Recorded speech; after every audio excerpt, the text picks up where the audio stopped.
Hello guys, welcome to this channel. I hope you guys are doing well. Before we start, make sure to subscribe to this channel and hit that notification bell to get updated from us. Today in this video, I'm gonna teach you to change language in your IMO app. Firstly, make sure that you are connected to your internet and you have already logged into your IMO account.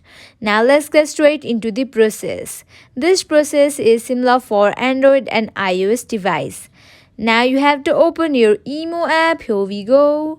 At the top left corner, you can see your profile icon. Tap on that.